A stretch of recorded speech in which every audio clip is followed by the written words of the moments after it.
दोस्तों, एक कहानी एक पत्थर की है जो कैसे भगवान बना।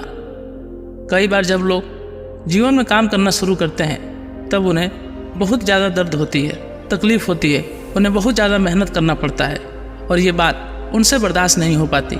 उनका शरीर जवाब दे देता है और वो उस काम को छोड़कर किसी और तरकीब से सफल होने का प्रयास करते रहते हैं।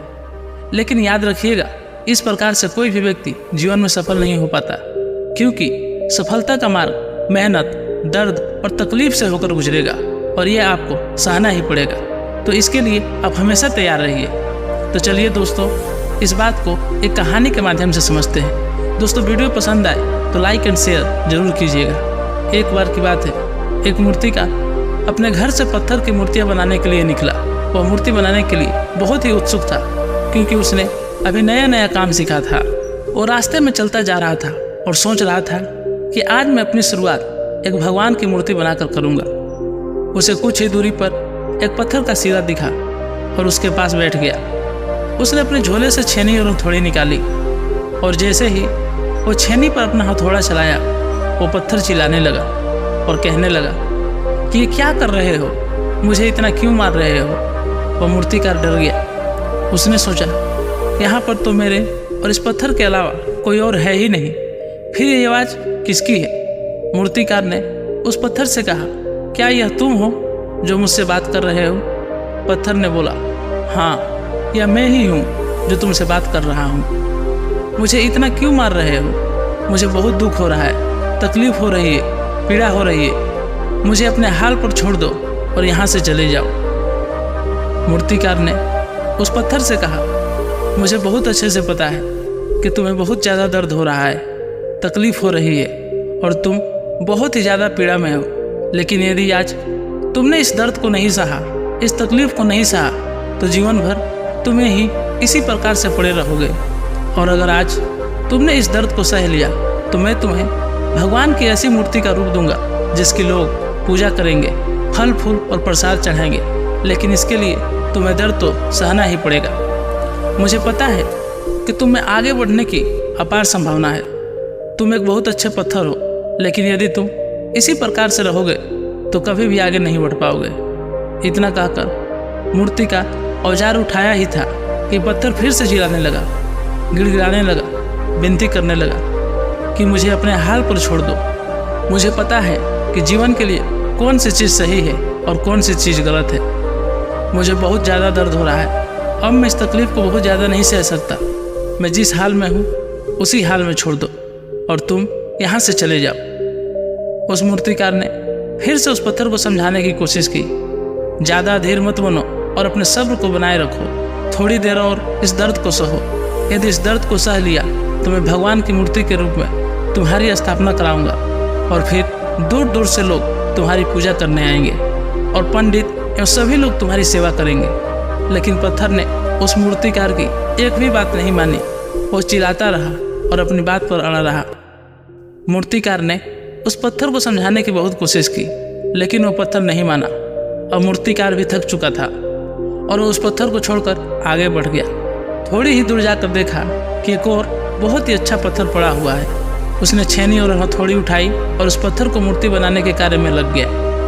मूर्तिकार ने छेनी और हथौड़ी का वार दूसरे पत्थर पर जारी रखा। दूसरे पत्थर को भी दर्द हुआ, तकलीफ हुई, लेकिन उस पत्थर ने उन सभी दर्द तकलीफ को बर्दाश्त कर लिया।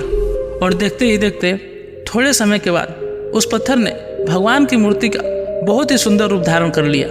वो पत्थर अपना इतना सुंदर रूप पाकर बहुत खुश हुआ और उसने मूर्तिकार को धन्यवाद कहते हुए बोला, मैं बहुत ही भाग्यशाली हूँ जो मुझे तुम जैसा कलाकार ने संवारा। और मूर्तिकार भी बहुत खुश था, क्योंकि उसने जो कहा था उसने पूरा करके दिखाया।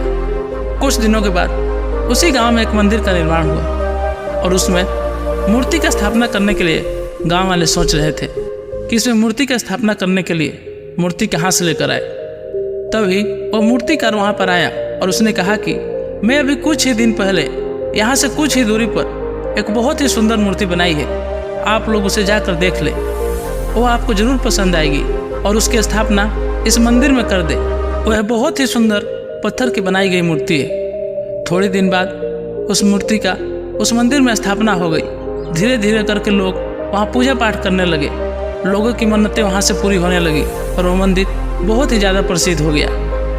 अब धीरे धीरे करके दूर दूर के गांव से लोग वहाँ पूजा पाठ करने आने लगे। फिर एक दिन उस पहले वाले पत्थर को उसी मंदिर में लाया गया और उसे एक कोने में रख दिया गया। अब लोग आते और उस पर नारियल फोड़ते। ये कोई और पत्थर नहीं बल्कि वही पत्थर था जिसने दर्द को नहीं सहा।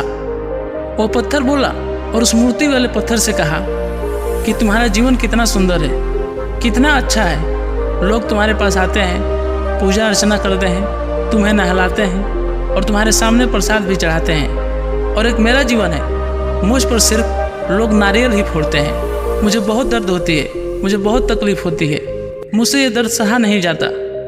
तब वह मूर्ति वाला पत्थर बोला, इस दर्द को तुमने स्वयं ही चुना है।